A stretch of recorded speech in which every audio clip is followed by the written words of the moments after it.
This THICC King is Revazi Nadareishvili. He stands 5'10" tall and competes in the 97 kilo class. He's a 5-time Georgian National Champion and former Junior World Champion in Greco-Roman wrestling. Let's take a look at his strength and conditioning, beginning with the good. I see a few things that I like about his training. The biggest is the fact that he doesn't appear to do any bullshit. A lot of the basics I've talked about before on this channel appear in his training.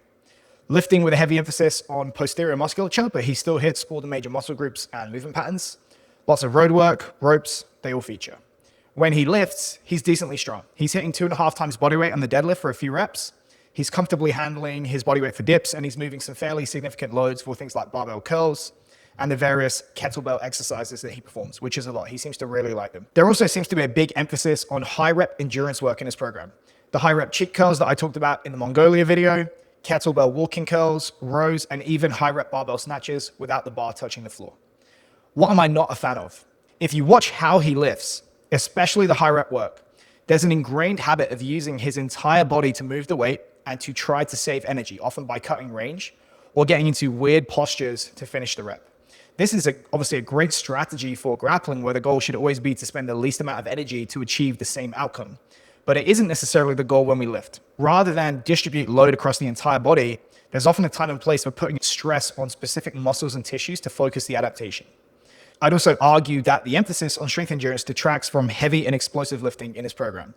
Like I said, he does have a decent deadlift, but relative to his size and strength, he's an extremely muscular individual. He doesn't appear to really ever lift that heavy.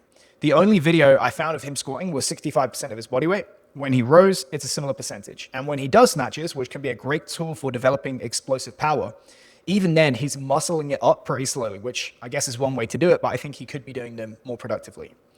Throw in a few things like training the true speed end of the force velocity spectrum with things like jumps, plyos, and med ball throws, making sure that his power work is actually powerful, and performing a little more work outside of the sagittal plane, so not just in straight lines. Those would be the things that I would personally change about his programming. So what's ugly about his training? Well, like I said, he doesn't do dumb shit, but in watching all his videos, I suspect that he's in the same boat as me, which is bone spurs on both elbows. It's either that or he's just that muscular, but he literally never reaches terminal elbow extension where his arm is fully straight in any exercise, snatches included.